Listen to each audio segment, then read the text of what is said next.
Oke, halo, selamat siang, Bapak Ibu peserta dari webinar pada siang hari ini. Oke, kita bertemu lagi ya, bukan bertemu lagi, ini baru pertama kalinya kita adakan kolaborasi webinar antara Vivere, IDEMU, dan Permata Hijau Sud. Ya, untuk siang hari ini kita akan membawakan satu acara webinar dengan judul Healthy Lifestyle While Stay at Home. Nah, sebelumnya mungkin perkenalkan diri dulu. Perkenalkan, saya dengan Andri, saya marketing head dari Vivere. Dan di sini telah hadir bersama kita Dr. Jualita Surapsari, MDC SPGK. Dr. Lita adalah spesialis gizi klinik atau Physician Nutrition Specialist. Halo Dr. Lita. Hai Andri. Oke, dan juga ada Ibu Yvonne Suwandi. Ibu Yvonne Suwandi adalah GM Marketing dari Permata Hijau Sud. Oke, mungkin saya perkenalkan dulu untuk Bapak Ibu peserta dari webinar yang belum akrab sama Vivere, IDEMU, dan juga PHS ya. Jadi Vivere dan IDEMU, we both are local brand. We are actually siblings. Jadi kami adalah produk furniture untuk hunian modern, di mana Vivere kami menawarkan untuk loose furniture dan interior decoration, sementara untuk IDEMU kita lebih spesialisasi di customized furniture dengan teknologi 4.0.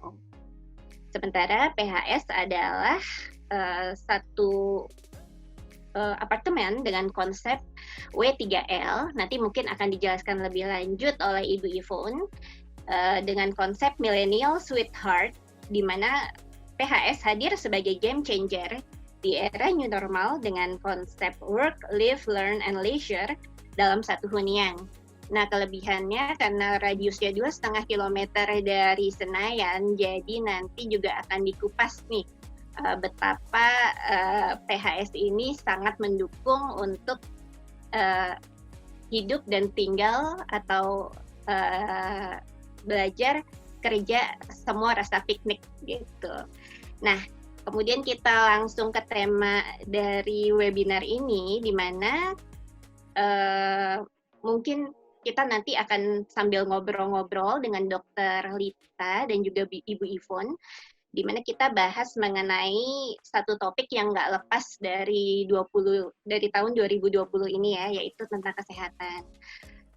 Di mana kita dari Maret sampai September, mungkin sebagian dari Bapak Ibu semua, kita tetap berada di rumah, kita tetap berusaha beraktivitas dengan seoptimal mungkin, tapi juga harus tetap aware dengan yang namanya kesehatan, baik itu yang ada dari tubuh kita dan juga yang dari faktor eksternal atau dari luar. Nah, di webinar kali ini Dr. Lita akan menyampaikan mengenai 5 cara untuk gimana caranya nge-boost our immune system. Sementara nanti Bu Yvonne juga akan menjelaskan dari sisi lingkungan yang sehat yang bisa kita huni dengan baik. Ya. Acara ini akan dipaparkan dari pembicara sekitar 20 menit oleh Ibu Yvonne dan Dr. Lita. Kemudian kita akan masuk ke question and answer sekitar 15-20 menit. Saya mungkin bacakan sedikit juga untuk rules dari webinar ini. Semua partisipan diharapkan untuk mic-nya dalam kondisi mute agar tidak ada noise nanti, dan kemudian untuk pertanyaan-pertanyaan yang memang sudah kepikiran selama ada materi yang dipaparkan oleh Ibu Yvonne atau Dr. Lita, silahkan disampaikan melalui chat by everyone. Nanti kami akan catat dan akan kita bahas di session Q&A. Gitu. Nah, mungkin selanjutnya bisa kita langsung mulai ya, karena sudah jam 1:10. Mungkin waktunya dipersilahkan kepada Dr. Lita. Ya, oke, thank you Andri. Selamat siang Bapak dan Ibu semuanya. Senang sekali hari ini saya Dr. Jualita diundang untuk sharing tentang bagaimana kita bisa meningkatkan sistem imun tubuh kita. Perkenalan sedikit, saya dokter spesialis gizi. Saya sekarang bekerja di 3 tempat, di Rumah Sakit Pondok Indah, di Rumah Sakit Pelni, dan Rodia Bintaro. Terus terang selama 6 bulan kita ada, 7 bulan berada di pandemi ini, semakin banyak mengubah kebiasaan-kebiasaan saya gitu ya, baik dari pekerjaan maupun dari sisi kehidupan sehari-hari. Nah, untuk itu sekarang saatnya kita merefresh sama-sama gitu ya, bagaimana dengan kondisi kita saat ini dan bagaimana kita bisa meningkatkan sistem imun tubuh kita. Oke, Bapak dan Ibu, kalau kita melihat grafik ini, kita melihat kondisi pandemik saat ini. Kita sudah sampai di bulan ke-7 ya, sejak virus ini nyampe ke Indonesia. Dan kayaknya sampai sekarang pun kita nggak tahu kapan ini akan selesai gitu.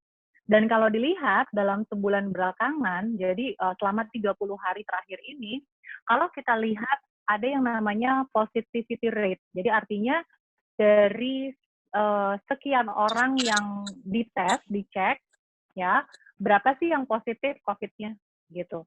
Nah, ada data ya, ada satu data dari Kemenkes juga, data gabungan bahwa ternyata di Indonesia itu positivity rate-nya itu dalam 30 hari terakhir itu udah sampai 20% gitu.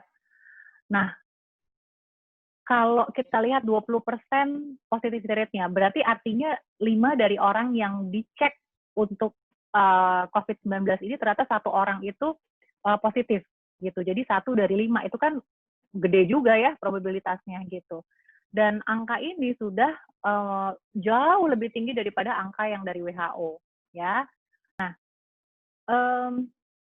kalau kita lihat lagi dari sekian banyak pasien yang dirawat karena COVID-19 ini dan diketahui ternyata positif, memang ternyata kasus terbanyak itu terjadi pada usia produktif gitu ya. Jadi usia 31 sampai 45, kemudian yang terbanyak kedua usia 19 sampai 30, kemudian selanjutnya umur 46 sampai 59. Jadi ini usia-usia di mana memang kita produktif, banyak keluar rumah gitu ya.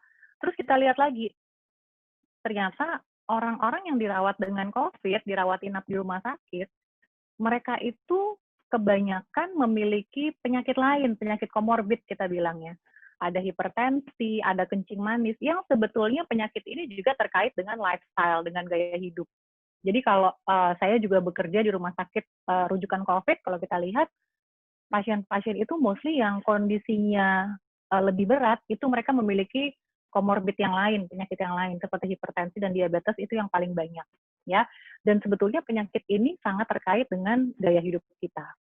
Nah, sekarang kan pemerintah masih sedang mengusahakan vaksin, tetapi sampai di akhir tahun ini kita juga nggak tahu apakah vaksinnya bisa tersedia atau enggak, gitu kan. Sementara pengobatan untuk COVID itu juga belum sampai ke, kita bilang pengobatan yang definitif, artinya belum sampai menjadi satu rekomendasi baku bahwa COVID ini obatnya ini gitu. Nah, sehingga ketika kita tahu bahwa pengobatan itu belum bisa dibilang belum sempurna, kemudian vaksin juga belum jelas kapan tersedianya gitu ya. Berarti kita bisa bilang bahwa salah satu senjata yang bisa kita gunakan adalah sistem imun kita sendiri.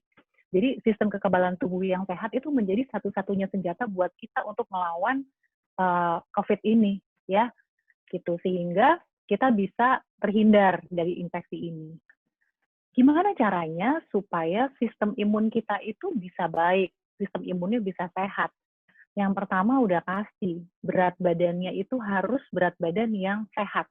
Saya nggak bilang berat badan ideal, karena kalau berat badan ideal kadang-kadang orang berpikir jauh banget gitu, mau mencapai berat badan ideal tuh sulit sekali. Tetapi saya bilang berat badan yang sehat. Sehat dalam arti nyaman dengan berat badan tersebut dan resiko-resiko untuk kena penyakit komorbid yang tadi saya utarakan di depan juga resikonya rendah gitu. Kemudian diet apa yang paling sesuai pada saat ini? Ya, kita balik lagi ke well-balanced diet. Jadi ketika sedang pandemi seperti ini, di mana kita harus meningkatkan sistem kekebalan tubuh kita, jangan coba-coba untuk melakukan diet yang ekstrim, gitu. Diet ekstrim artinya menjanjikan penurunan berat badan dalam waktu cepat, misalnya. Jadi menjanjikan bahwa dalam 10 hari dia akan turun sampai 4-5 kilo gitu. Nah, itu harus hati-hati. Kemudian untuk bisa mencapai well balanced diet itu makanannya harus seperti apa? Ya makanannya harus bervariasi, harus macam-macam gitu. Dan makanannya juga makanan yang segar, artinya bukan makanan olahan. Kalau makanan olahan berarti kita ngomongin seperti misalnya daging-daging olahan seperti sosis, bakso, corned beef, smoked beef, yang mana makanan olahan ini dia pasti tinggi garam dan juga tinggi minyak atau lemak gitu ya. Kemudian yang sering ditanyakan juga, perlu nggak sih minum suplemen gitu? Karena beberapa orang merasa nggak aman nih kalau nggak minum suplemen. Jadi biasanya pertanyaannya, perlu nggak minum suplemen? Gitu. Nanti itu yang akan saya jawab. Nah, tadi kan saya bilang, capailah berat badan yang sehat. Kalau bisa ideal, lebih oke lagi. Karena apa? Ternyata body mass index itu berarti kita melihat tinggi berat badannya proporsional atau enggak, gitu. Nah, ternyata body mass index kita pun turut menentukan bagaimana sistem imun kita bekerja. Kita lihat di gambar yang ada di sini. Di gambar yang sebelah kiri, itu memperlihatkan orang yang malnutrisi gitu, berat badannya kurang. Orang yang berat badannya kurang biasanya lemaknya juga sedikit kan, gitu. Padahal sebetulnya sel lemak itu juga menghasilkan hormon yang namanya leptin. Nah, si leptin ini sebetulnya dia ada fungsinya juga di sistem kekebalan tubuh. Dia akan berusaha untuk memasukkan gula sebagai sumber energi bagi sel-sel kekebalan tubuh kita, sel imun kita. Nah, karena leptinnya sedikit, maka si gula tadi nggak bisa masuk ke sel imun. Akibatnya apa? Akibatnya sel-sel imun itu jumlahnya akan berkurang, fungsinya juga berkurang. Kalau fungsinya berkurang, jumlahnya berkurang, akhirnya orang ini mudah kena infeksi gitu. Nah, apakah kalau gizinya jadi lebih baik? Enggak juga, karena pada orang yang obes, kita lihat gambar yang sebelah kanan, orang yang obes lemaknya banyak. Nah, sel lemak ini selain menghasilkan leptin, dia juga menghasilkan zat yang sifatnya itu peradangan. Radang itu bisa kita andaikan misalnya orang dipukul gitu tangannya. Nah, biasanya kan kalau dipukul dengan kencang akhirnya badannya jadi bengkak gitu kan, tangannya jadi bengkak. Nah, seperti itulah yang penggambarannya tentang peradangan, itu namanya proses radang. Nah, kalau radangnya itu terjadi di dalam badan kita karena kita obes, berarti bisa kita bilang bahwa orang yang obes atau kegemukan itu memang secara secara baseline-nya dia itu sudah dalam kondisi peradangan kronik gitu. Ya, jadi udah ada radang sendiri di badannya dia.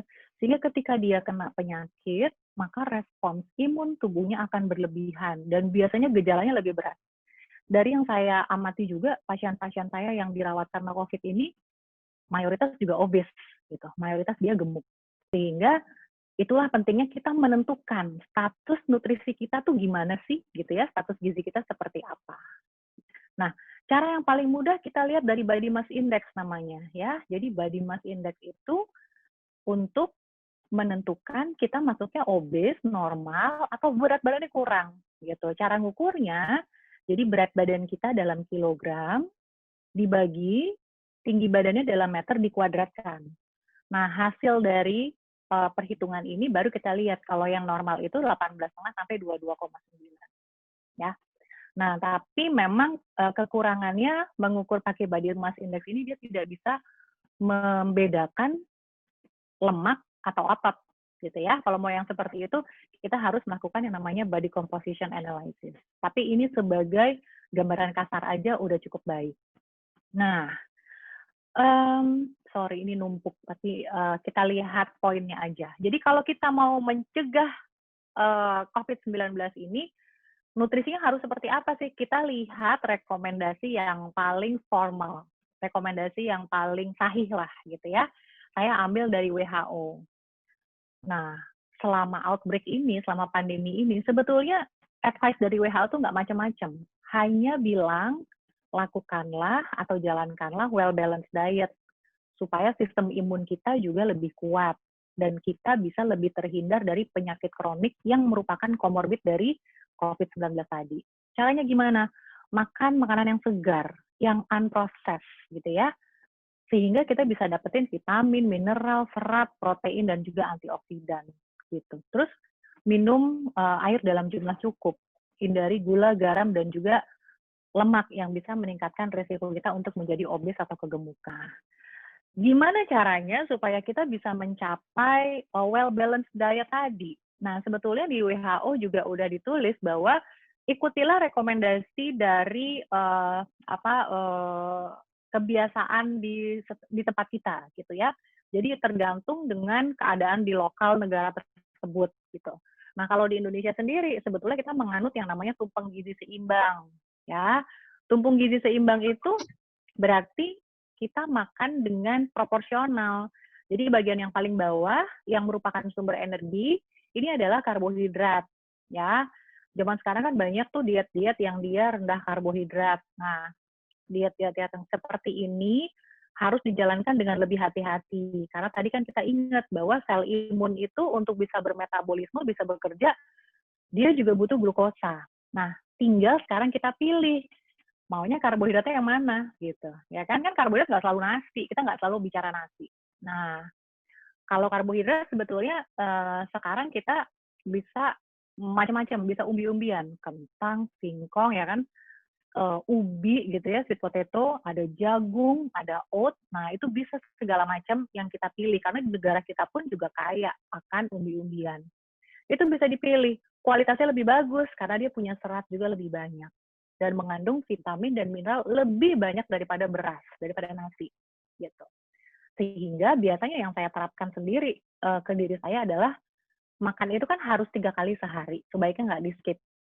Dari 3 kali makan ini, makan nasinya sekali aja. Yang 2, kita bisa pilih karbohidrat lain yang lebih sehat, gitu. Ya. Kemudian, di baris yang kedua, ada sayur dan buah. Nah, sayur dan buah ini tidak boleh ditinggalkan. Jadi wajib ada di dalam makanan kita sehari-hari. Karena apa? Dia adalah sumber vitamin dan mineral. Ya. Kemudian, bagian yang ketiga di atas, ya, sorry, ketiga dari bawah, ada sumber protein. Nah, protein ada protein hewani, ada protein nabati. Sekarang yang menjadi salah satu tren ya, itu kan plant-based diet. Jadi orang-orang yang melakukan diet dengan hanya mengkonsumsi bahan-bahan dari nabati. Nah, apakah sesuai untuk kondisi saat ini?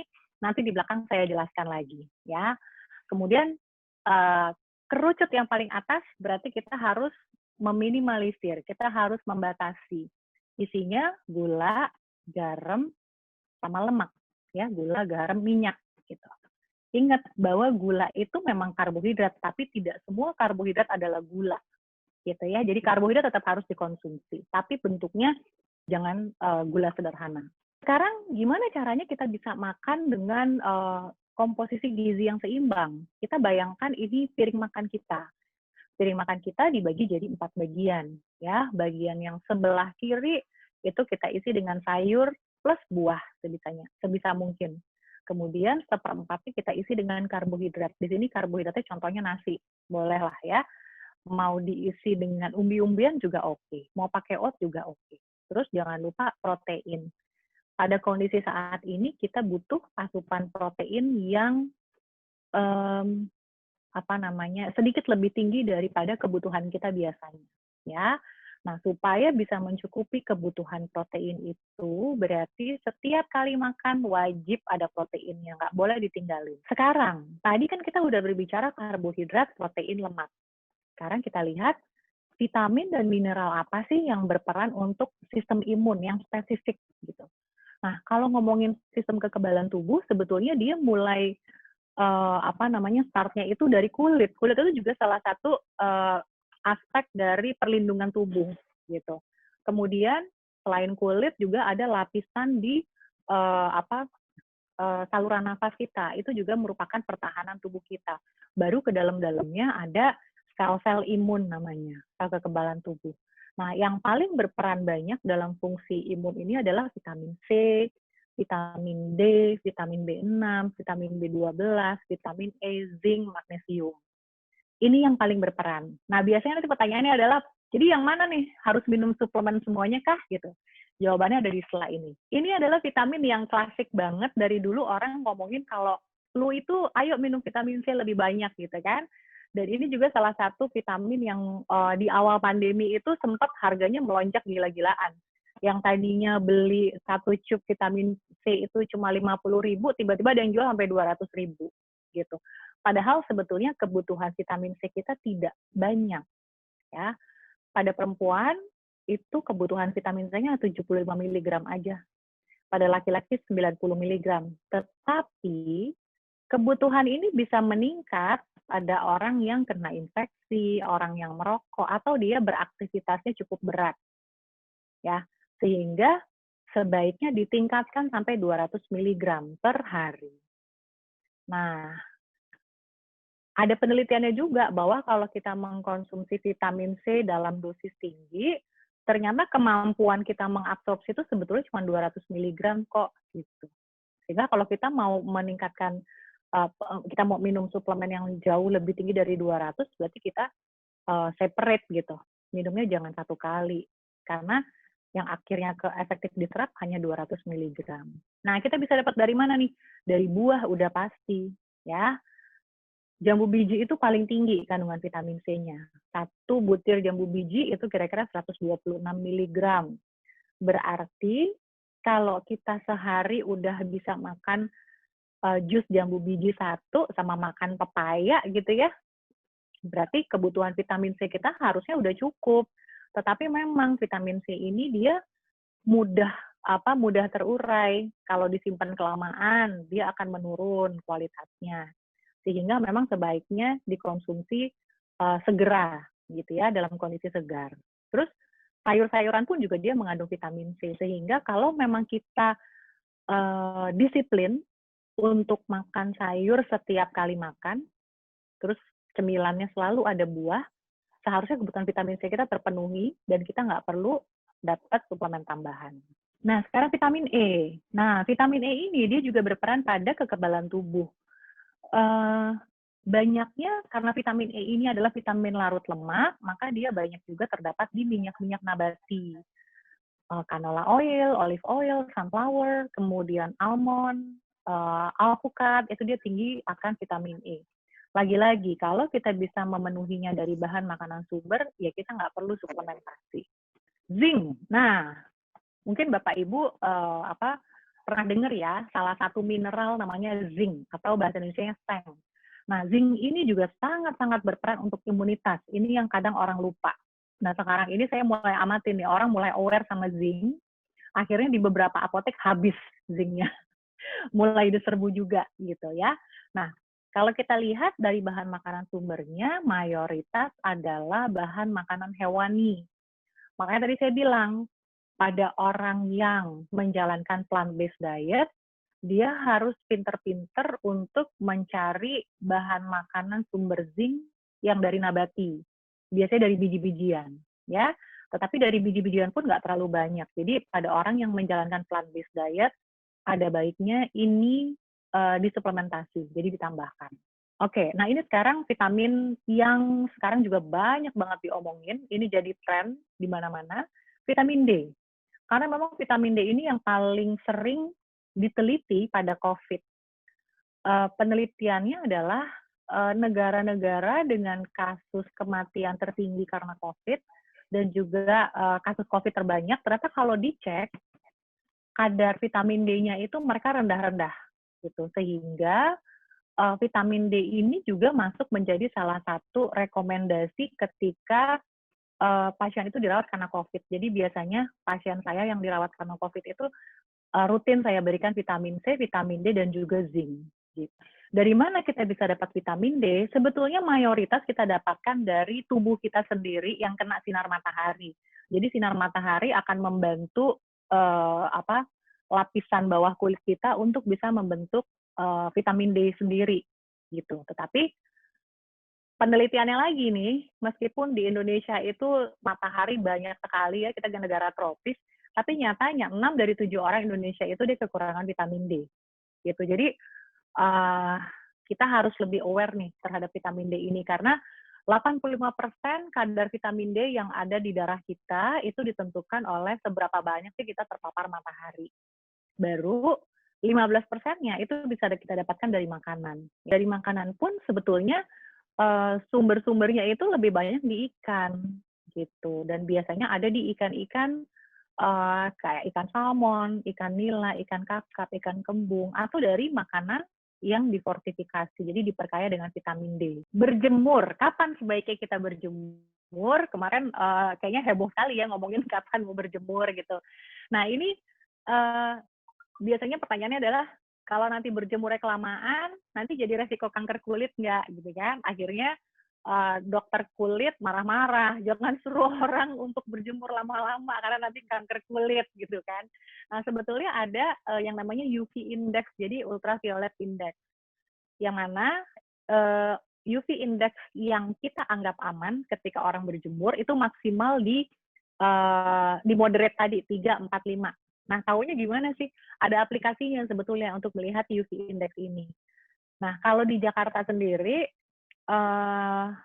dianggap aman untuk berjemur pada UV index di sekitar pukul 9 pagi gitu. Jadi udah nggak berantem lagi ya. Kemarin ada yang jam 8, ada yang jam 11. Sekarang kita punya kesimpulan kesepakatan bersama bahwa berjemur jam 9 pagi gitu. Nah, berjemurnya gimana caranya? Sekitar jam 9, terus nggak perlu lama-lama, 10-15 menit juga udah cukup, dengan bagian yang terpapar itu wajah, kemudian tangan, leher. Itu cukup. 10-15 menit aja. Jangan sampai sunburn gitu. Terus 2-3 kali seminggu juga udah cukup. Ya, jadi penelitian ini sudah dilakukan juga di Indonesia dan juga di Malaysia. Hasilnya hampir sama. Gitu. Jadi kesepakatan adalah jam 9 pagi, kemudian 10-15 menit, 2-3 kali per minggu. Minum, karena sekarang kita lagi banyak work from home, seringkali minum ini yang menjadi masalah, pada suka lupa untuk minum, padahal sebetulnya air itu juga sangat berperan untuk imunitas kita. Kenapa? Karena air ini juga berperan untuk mengantarkan nutrisi ke dalam tubuh kita, ke sel-sel yang memerlukan. Makanya anjurannya adalah untuk minum air setidaknya 8 gelas sehari, jadi sekitar 2 liter. Dengan catatan, nggak ada riwayat sakit jantung dan ginjal. Jadi kalau orang yang sehat, orang dewasa, kira-kira 8 gelas. Ngaturnya gimana? Ada chartnya di sini, nanti tinggal diikutin aja. Sekarang tentang exercise selama pandemi. Ini maksudnya gambar ini memperlihatkan bahwa aktivitas fisik kita itu juga menentukan apakah kita itu rentan terhadap infeksi atau enggak. Kalau orang yang di sebelah kiri nih, orang yang sedentary, duduk-duduk aja, resiko untuk dia kena infeksinya lumayan tinggi, moderate. Terus olahraga nih, olahraganya kalau dia moderate aja, artinya olahraga sedang aja intensitasnya, maka menurunkan resiko dia untuk kena infeksi. Tapi kalau olahraganya makin berat intensitasnya, overtraining, akhirnya resiko infeksinya juga akan makin tinggi gitu. Jadi pesannya di sini adalah ayo tetap aktif, tetap olahraga, tetapi yang moderate aja. Moderate itu artinya apa sih? Moderate itu gampangnya adalah ketika kita melakukan olahraga, kita masih bisa diajak ngomong masih bisa, tapi udah nggak bisa nyanyi gitu. Kalau masih bisa nyanyi berarti masih ringan gitu. Tetapi kalau benar-benar udah ngos-ngosan, nggak bisa jawab sama sekali, berarti udah intensitasnya terlalu berat gitu ya. Tidur juga menentukan imunitas kita, karena kalau orang yang kurang tidur, maka respons sel imunnya itu akan menurun, sehingga ketika kemasukan virus atau bakteri, maka kemampuan sel imun itu untuk mengcounter infeksi tadi juga menurun. Nah, kalau kita lihat di sini, berapa lama sih kita seharusnya tidur gitu ya? Kalau orang dewasa itu butuh sekitar 7-9 jam yang direkomendasikan. Mudah-mudahan Bapak dan Ibu bisa ya, 7-9 jam ya, minimal 7 jam lah. Gimana cara kita untuk melawan bosen dan juga cemas. Tiap kali nonton TV isinya cuman tiap hari 4.800 kasus baru gitu ya. Lama-lama orang jadi cemas juga gitu ya. Terus harus tinggal di rumah, bosen. Nah, sebetulnya kita harus membuat suasana di rumah itu jadi menyenangkan sehingga kita nggak bosen gitu. Untung sekarang banyak banget kan yang menawarkan ada online course, ada online exercise gitu kan. Kemudian sekarang orang juga udah mulai banyak banget yang dia bercocok tanam gitu, sehingga bisa melawan stres tadi gitu. Ya, jadi cari kegiatan-kegiatan baru yang akhirnya bisa menghalau bosan dan juga kecemasan tadi. Karena ingat ketika kita banyak cemas, berarti hormon stres itu akan makin banyak keluar gitu. Hormon kortisol kita makin tinggi, yang kemudian akan juga melemahkan sistem imun kita. Oke, itu aja. Jadi yang terpenting sekarang adalah ketika kita sedang harus di rumah aja, kemudian kondisi pandemi ini belum tahu kapan berakhirnya, vaksin juga masih jauh gitu kayaknya ya, pengobatan juga belum definitif, dan kayaknya rumah sakit itu udah makin penuh, maka jangan sampai kita kena COVID dong gitu. Apa yang harus kita lakukan? Kita tingkatkan sistem imun kita. Ingat, ada 5 pilar dalam imunitas tadi. Makan yang benar, makan nggak hanya sekedar mencukupi kebutuhan kalori, tetapi kualitasnya juga harus baik. Ya, kemudian exercise, jadi tetap aktif.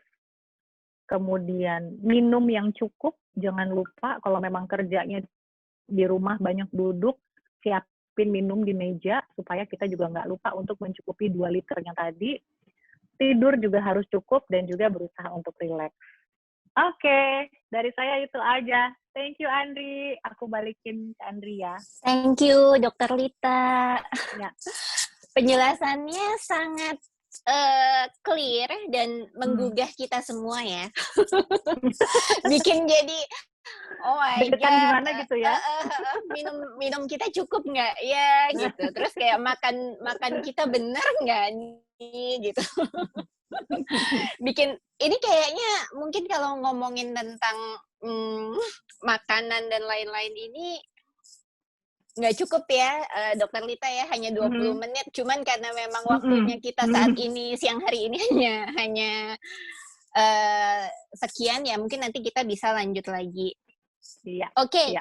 jadi kita sambil menyambung nih, tadi pas banget yang slide terakhir Dokter Lita katakan mengenai gimana caranya kita melawan bosan dan cemas ya, yang sebelum ini. Itu kan di suasana di rumah harus menyenangkan. Nah, pas banget dengan nanti apa yang akan dibawakan sama Ibu Ivonne, gimana sih biar suasana di rumah, suasana di hunian kita menyenangkan. Apa aja yang bisa kita lakukan untuk mengatasi hal tersebut. Jadi mungkin tanpa berlama-lama lagi, kita langsung menyambung ke topik berikutnya dari Bu Ivonne. Silahkan Bu untuk bisa membawakan topik yang terkait dengan gimana healthy lifestyle di lingkungan hidup kita atau di lingkungan hunian kita. Silahkan Bu Ivonne. Dokter Lita, apa kabar? Hai Bu Ivonne, kabar baik. Sampai ini loh, tahan nafas saya supaya tetap langsing. Cerah banget hari ini, Bu. Oh ya, masa sih secara matahari. Ya, saya coba sambung presentasi Dokter Lita tadi. Saya coba sedikit aja tentang permata hijau switch. Saya sebelumnya sangat bersyukur banget permata hijau switch ini di tengah pandemik seperti ini justru dia jadi sang penerobos zaman.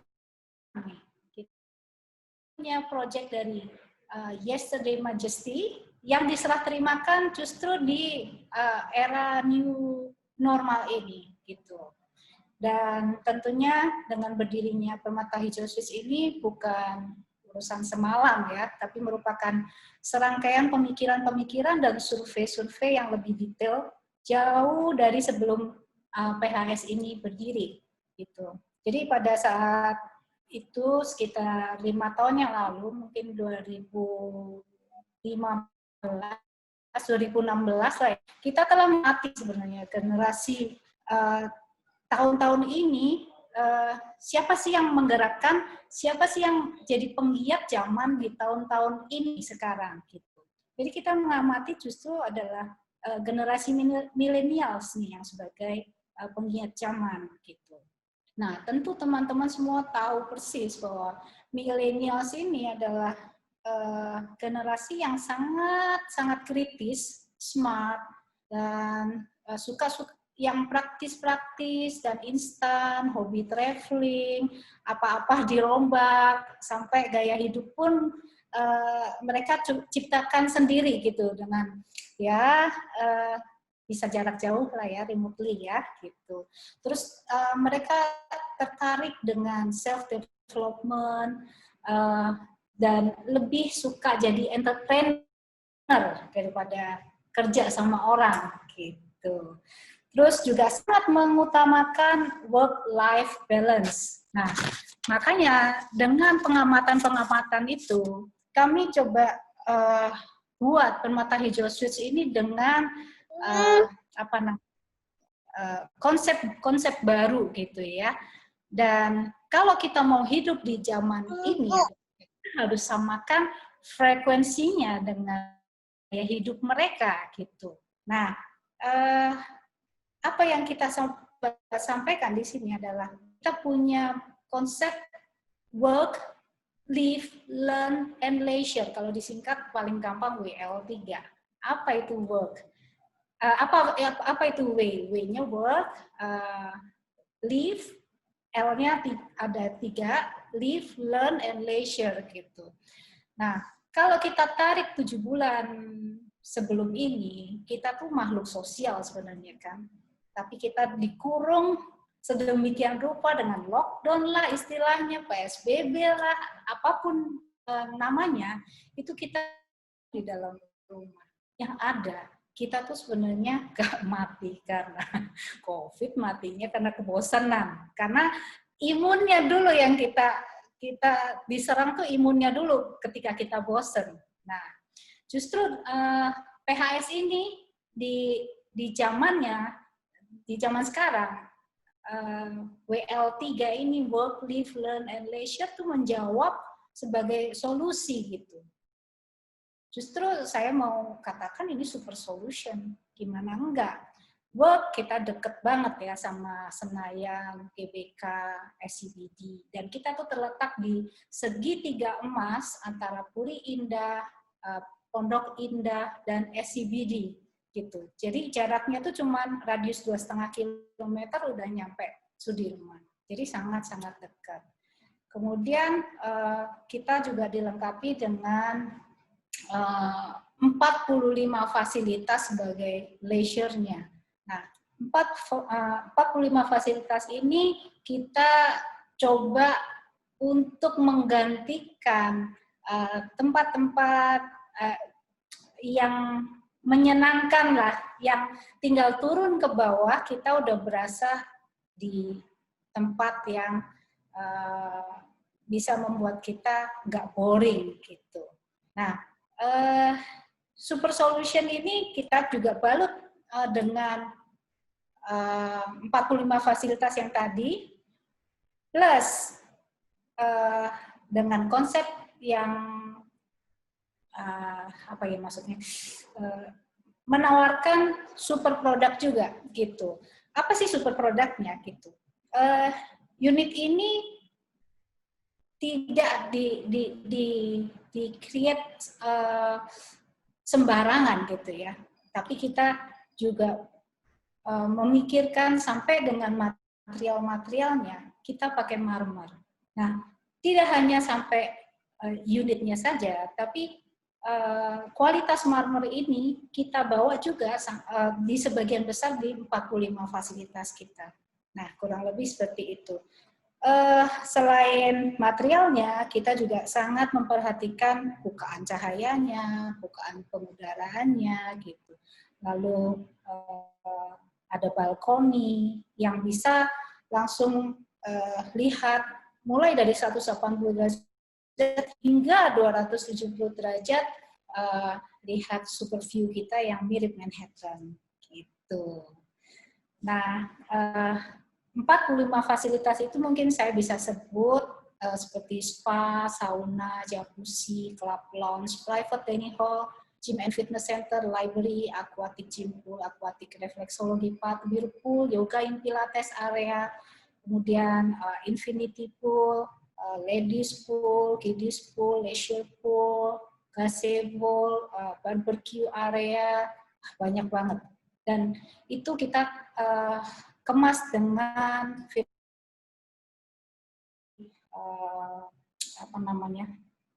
filosofi alam ya, gitu.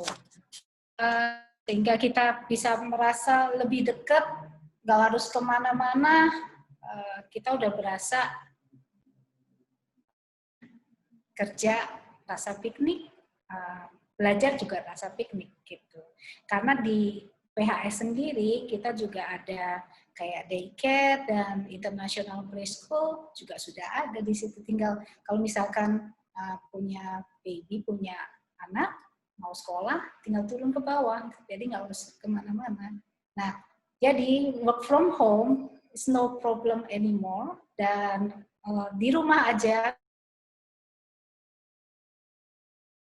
gitu.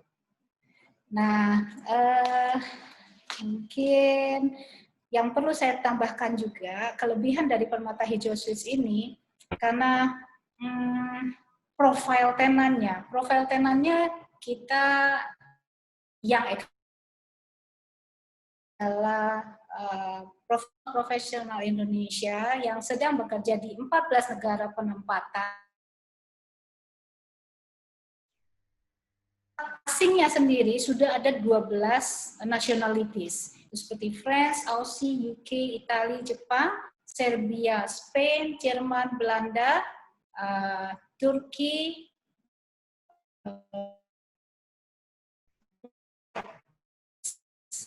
nah itu sudah 12 negara. Ini yang kita coba tawarkan ke masyarakat Indonesia sendiri, dan diminati juga langsung sama orang-orang asing. Jadi tentunya kami sangat sudah go internasional lah ya, world class neighborhood gitu. Kemudian untuk property manajemennya kita juga dikelola oleh John Slangs LaSalle gitu. Untuk untuk harga 1,2 M itu untuk 1 bedroom, 2 bedroom itu 1,7 M. Ya, mungkin ada yang mau ditambahkan lagi? Ada yang mau ditanyakan? Saya rasa saya cukup, Pak Andri. Oke Bu Ivon, terima kasih banyak penjelasannya. Jadi memang dari pemaparan Ibu Ivon kita lihat ya bahwa suasana dan fasilitas di Permata Hijau Suites itu sangat menunjang sekali kalau misalnya kita mau hidup punya kualitas hidup yang baik, yang bisa olahraga di sana dengan all the facilities yang memang mensupport gaya hidup sehat kita, ada jogging track, bisa olahraga, bisa berjemur gitu, yang semuanya itu ya pasti lingkungan sangat berpengaruh ya Bu untuk bikin kita tetap sehat, tetap bugar, nggak stres karena cuma di rumah aja dan atau tinggal di hunian kita aja gitu. Jadi sangat menarik konsep dari Permata Hijau Suites sendiri. Saya juga mau nambahin nih sedikit promosi mengenai Vivere dan Idemu. Kita juga dengan bangga menginformasikan bahwa produk furniture Vivere dan Idemu juga sangat mensupport namanya gaya hidup sehat, karena finishing untuk furniture-nya Vivere sendiri kita menggunakan material finishing yang ramah untuk lingkungan. Kita pakai water based finishing dan PU based finishing yang aman, nggak berbau, nggak pedih di mata. Nah, selain itu untuk panel-panel customized furniture Idemu, kita juga menggunakan material panel E0 yang relatif sehat, aman, dan low formaldehyde, yang itu artinya rendah bahan kimia. Jadi aman untuk kita berada di sekitar furniture kita, nggak bikin mata sepet gitu ya Bu ya, dan nggak bikin penciuman terganggu.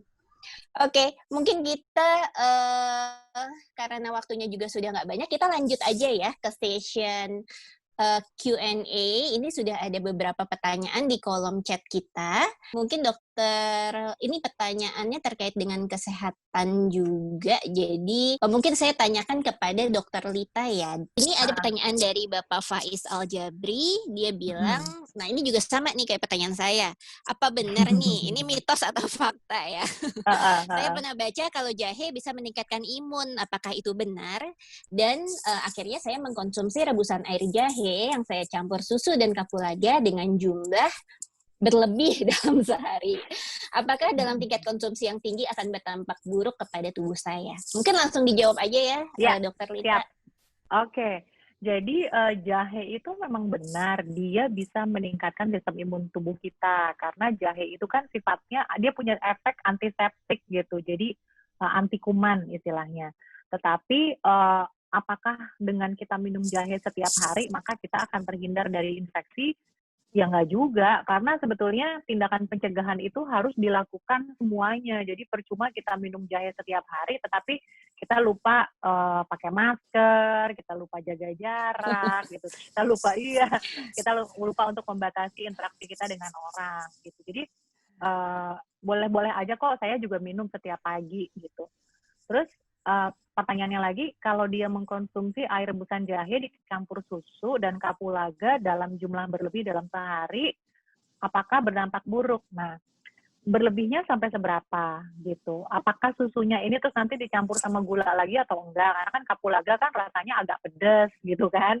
Nah, kalau dicampur dengan gula hati-hati, karena kita sebetulnya orang yang sehat hanya boleh mengkonsumsi gula tambahan itu dalam satu hari hanya boleh paling banyak 2 sendok makan gitu.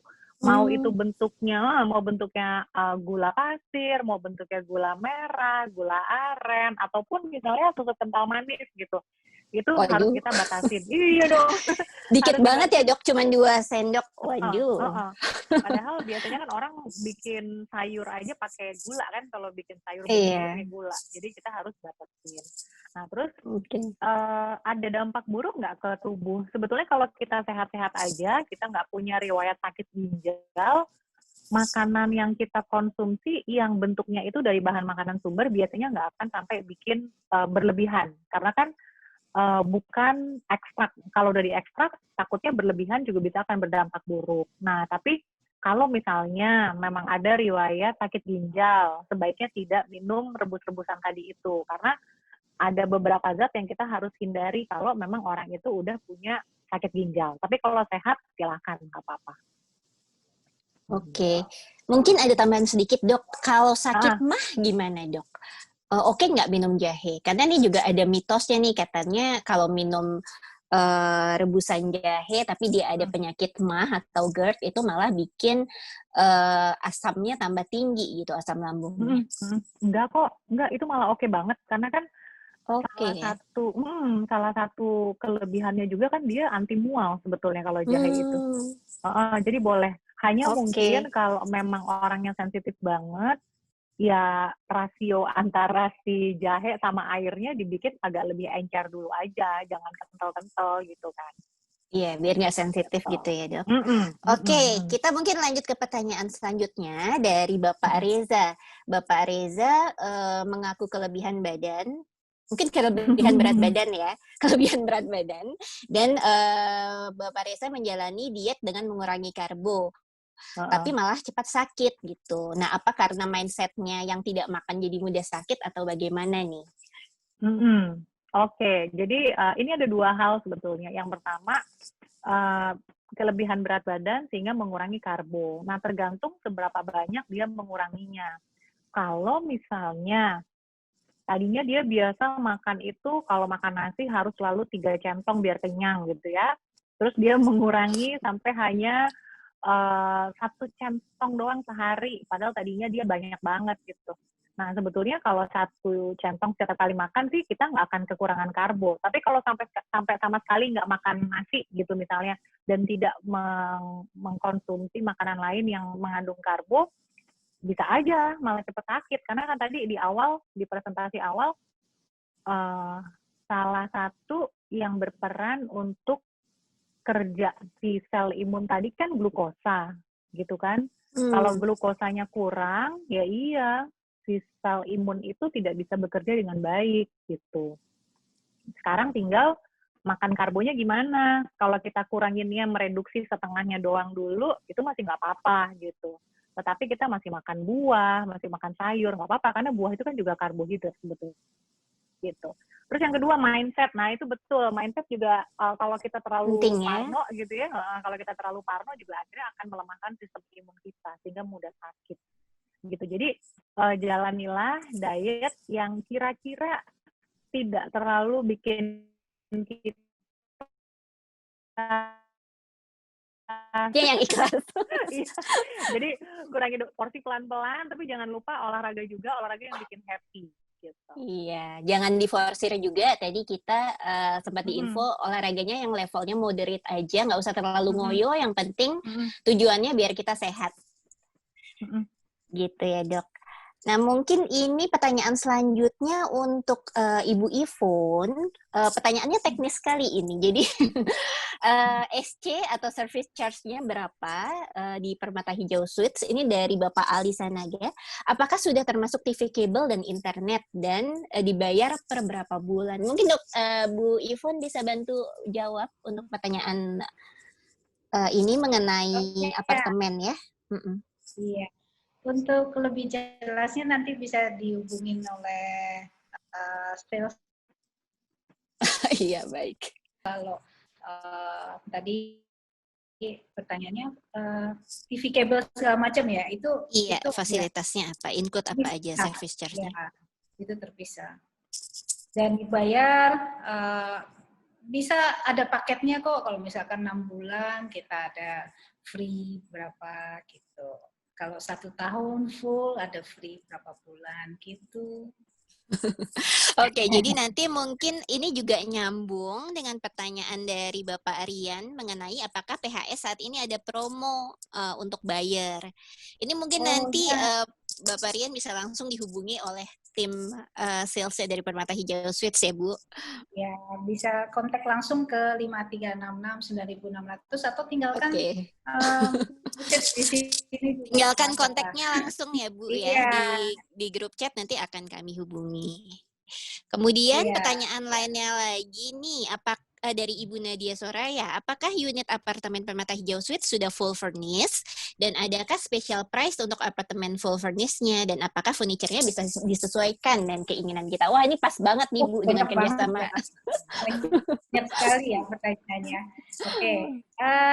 Belum. Kita jual dengan 1,2 M itu belum full furnished, tapi kita ada kerjasama dengan Vivere dan Idemu gitu dengan harga-harga yang sangat-sangat bersahabat. Apalagi di masa-masa pandemik ini itu udah harga spesial banget gitu. Kemudian apalagi nih? Apakah bisa disesuaikan dengan keinginan kita furniture-nya? Yes, furniture sudah bisa itu bisa sangat bisa disesuaikan, apalagi dengan adanya Idemu ya, bisa desain berdasarkan ide-ide Anda sendiri. Iya, bisa di custom ya Bu, sesuai dengan kebutuhan dari pemilik unitnya gitu, baik warnanya, space-nya, segala macamnya kita bisa di-adjust. Dan kita juga ada paket-paket yang memang menawarkan mix and match-nya beda-beda. Jadi silahkan juga nanti boleh meninggalkan kontaknya, bisa langsung dihubungi oleh tim PHS ataupun tim Vivere dan Idemu. Ini mungkin pertanyaan Ini buat Dokter Lita dari Ibu Hilda. Mungkin bisa di-explain kembali Dokter Lita mengenai simptom COVID-19 ini kepada semua audiens, supaya kita semua semakin aware. Misal kalau pas kita merasa suhu badan lagi panas dari biasa, atau ada sedikit bersin, sedikit batuk, intinya jadi seperti parno dengan kondisi sendiri gitu. Jadi simptom apa sih yang common mengenai pandemi ini, Dokter Lita? Oke, thank you. Jadi memang sekarang ini justru COVID ini gejala yang timbul itu lebih banyak hilang penciuman gitu. Hilang penciuman, terus sulit untuk merasakan makanan, jadi gitu. Jadi mayoritas yang datang keluhannya sekarang seperti itu. Demam justru malah udah banyak yang enggak. Jadi kebanyakan orang yang melakukan isolasi mandiri di rumah karena dia kena COVID itu biasanya gejala awalnya hilang penciuman. Nah, jadi yang perlu kita pahami yang pertama, yang paling sering lagi juga adalah kan demam, batuk kering, kemudian tadi hilang penciuman, hilang rasa gitu ya. Kemudian ada mual juga bisa, atau diare. Kalau memang kita rasa gejala atau keluhan ini udah 3 hari kok nggak membaik juga, ada baiknya kita periksakan ke rumah sakit gitu. Kita periksakan ke rumah sakit. Kalau memang masih takut ke rumah sakit, sekarang kan banyak sarana-sarana yang kita bisa melakukan swab mandiri gitu ya, swab sendiri gitu. Terus kalau memang kita masih banyak beraktivitas di luar rumah, ya memang sebaiknya kita memeriksakan diri secara teratur juga gitu. Kalau kita rasa frekuensi kita ketemu orang tuh masih tinggi gitu. Berarti kan kita punya resiko yang tinggi juga untuk tertular. Jadi yang mesti diingat adalah pada saat ini kita harus menanamkan ke diri kita sendiri, kita itu jangan sampai menularkan pada orang lain, karena kan juga ada OTG kan, orang tanpa gejala itu juga banyak banget sekarang. Jadi jangan sampai kita menularkan orang lain, dan kita juga harus menganggap bahwa orang lain ada chance-nya untuk menularkan ke kita. Jadi tetap jaga jarak gitu. Jangan kumpul-kumpul dulu lah gitu. Kalau mau olahraga boleh, tapi jangan lupa untuk selalu pakai masker gitu. Ya, intinya memang anosmia ini saya dengar ya, atau hilang penciuman ini banyak ya dok ya sebagai gejala awal, walaupun dia nggak demam, nggak ada sakit tenggorokan, sakit nelan, tapi hilang penciuman itu bisa jadi satu gejala awal dari penyakit ini. Dari Bapak Reza lagi, untuk Ibu Ivon, berapa persenkah kenaikan harga unit permata hijau semenjak dulu harga perdana sampai saat ini, Bu? Dan apakah ada harga spesial COVID nih? Gimana Bu Ivon? Masih banget ya. Yang mana nih? Kok di tempat saya nggak ada nih? Oh, ada nih ya, Reza ya. Pak Reza, iya, Bapak Reza. Kalau dulu waktu pertama kali diluncurkan sekitar 22 jutaan, sekarang sekitar 28 sampai 30 jutaan per meter persegi gitu. Oke, jadi memang ya ada peningkatan ya Bu ya. Karena waktu itu kan tahun berapa Bu waktu pertama kali? Tahun 2016 September. 2016, iya. Nah, yang namanya properti tentu pas launching pertama dengan keadaan sudah jadi tentu udah mengalami banyak kenaikan gitu. Kalau nggak naik kan bukan properti. Justru di situ yang nggak boleh turun dong. Gitu. Harus naik ya Bu ya tiap tahun. Harus naik. Kalau perlu tiap hari Senin naik Bu. Oh enggak, kalau itu kita bertanggung jawab apa yang kalau kita naik harus ada kemajuan apa gitu. Iya, setuju Ibu. Ada lagi dari Ibu Hilda kepada PHS. What is the next big steps yang akan didevelop oleh PHS yang terkait dengan environment surrounding Bu, supaya inline dan selaras dengan tagline PHS yang saat ini dikumandangkan yaitu International Neighborhood. Monggo Bu Ivon.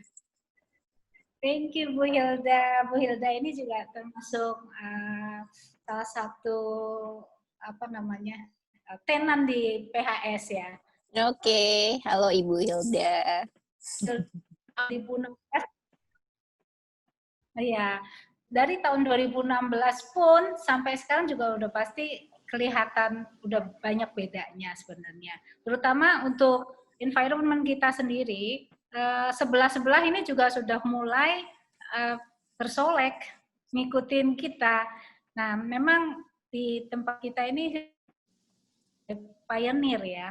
Nah, tentu dengan Pantai Hijau sepanjang Jalan Kebayoran Lama pasti nanti juga akan bersolek. Nggak mungkin karena kalau mereka tidak bersolek, sayang juga. Padahal klien terdekatnya dia itu udah kelas internasional. Kenapa dia tidak menyetarakan diri, tidak membenahi diri? Nggak mungkin juga sih. Pasti nanti pelan-pelan akan bebenah semua. Gitu. Oke. Dan sekarang pertanyaan benar-benar terakhir ya. Semoga kita nggak nambah lagi. Cuman mungkin nggak apa-apa ya Dok Lita ya. Dokter Lita ini masih ada satu lagi. Dok, apa benar dari Pak Faiz? Kalau OTG COVID, masa inkubasi 10 hari, virusnya sudah tidak bisa menularkan ke orang lain. Nah, benar nggak nih, Dok? Jadi, ini memang pertanyaan ini cukup sulit karena COVID itu kan mulainya di Desember sampai sekarang berarti baru sekitar 10 bulan. Penelitian tuh masih terus berlanjut gitu ya. Masa inkubasinya itu sekitar 5 sampai paling lama itu sekitar 9 hari sebetulnya. Masa inkubasi itu artinya ketika virus masuk sampai akhirnya menimbulkan gejala.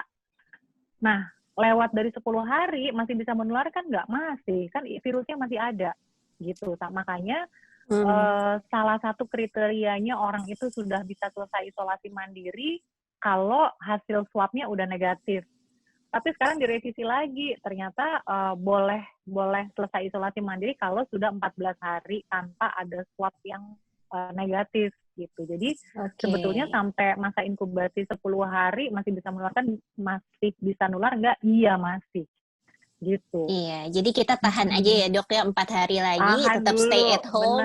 Benar. Selesaiin Netflix mungkin. Iya benar. Pasti aja gitu biar gak berbahaya juga untuk orang-orang yang berinteraksi sama kita. Dan ini pertanyaan terakhir dari Pak Rian. Terakhir nih, beneran ya. Dok, jika orang sudah sembuh dari COVID, di kemudian hari bisa kena COVID lagi nggak? Oh, ini saya punya jawabannya nih. Bisa kan Dok ya? Bisa. Iya, jago dong. Tapi alasannya apa nih Dok? Alasannya apa? Oke, jadi ini saya udah ngalamin ada 2 pasien juga yang dirawat kembali, dia udah negatif, kemudian dia masuk lagi, dia sesek, di swab lagi, positif lagi.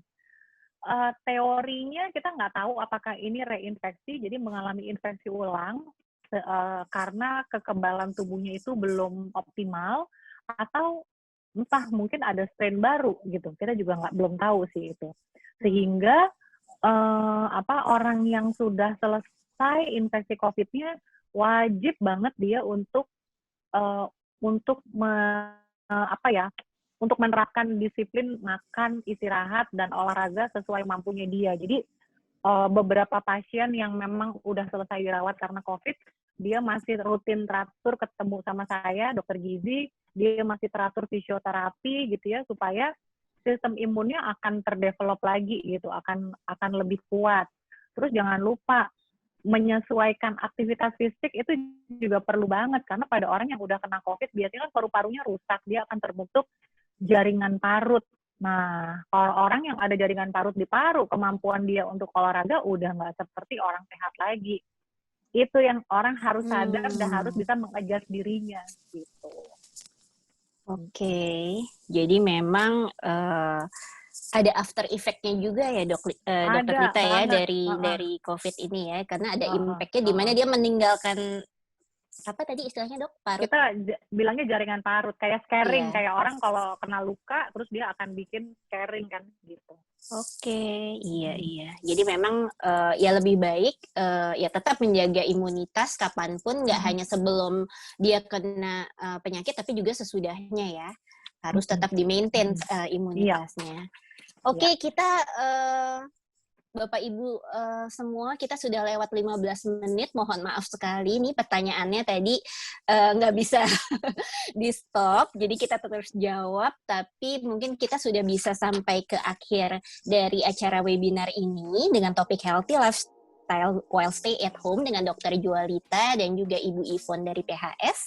Mungkin bisa saya sampaikan sedikit conclusion mengenai gaya hidup sehat yang perlu kita lakukan selagi tetap di rumah, yaitu tentunya kita tetap harus mematuhi protokoler kesehatan yang memang wajib dijalankan, yang sudah didengung-dengungkan oleh pemerintah kita dan juga yang menjadi kewajiban kita, yaitu 3M.